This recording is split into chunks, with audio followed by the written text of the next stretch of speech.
Essa é uma triste história que ainda se repete. Mas era um pai de família.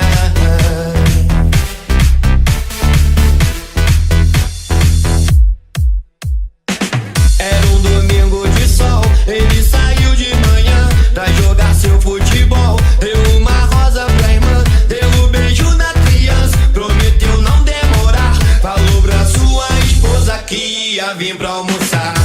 Era trabalhador, pegava o trem lotado, tinha boa vizinhança, era considerado e todo mundo dizia que era um cara maneiro. Outros o criticavam porque ele era funkeiro. Era só mais um Silva, que a estrela não brilha. Ele era funkeiro, mas era pai de família.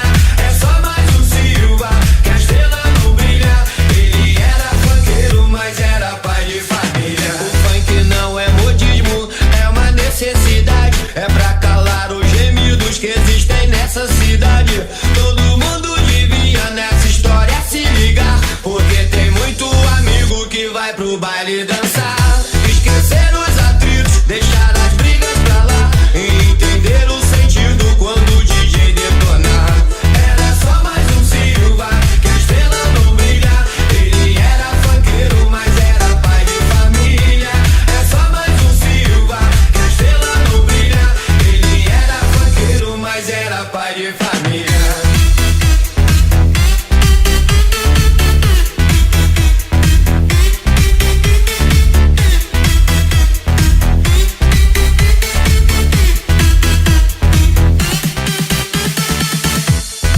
Anoitecia, ele se preparava, é pra curtir o seu baile que em suas veias rolavam. Foi com a melhor camisa, tênis que comprou suado, e bem antes da hora ele já estava arrumado. Se reuniu com a galera, pegou o bonde lotado, os seus olhos brilhavam, ele estava animado. Sua alegria era tanta ao ver que tinha chegado. Foi o primeiro a descer e por alguns foi saudado. Mas naquela triste esquina um sujeito apareceu, com a cara amarrada, sua alma estava num breu. Carregava um ferro em uma de suas mãos, apertou o gatilho sem dar qualquer explicação. E o pobre do nosso amigo que foi pro baile curtir, onde com sua família ele não irá dormir. Porque era só mais um Silva, que a estrela não brilha.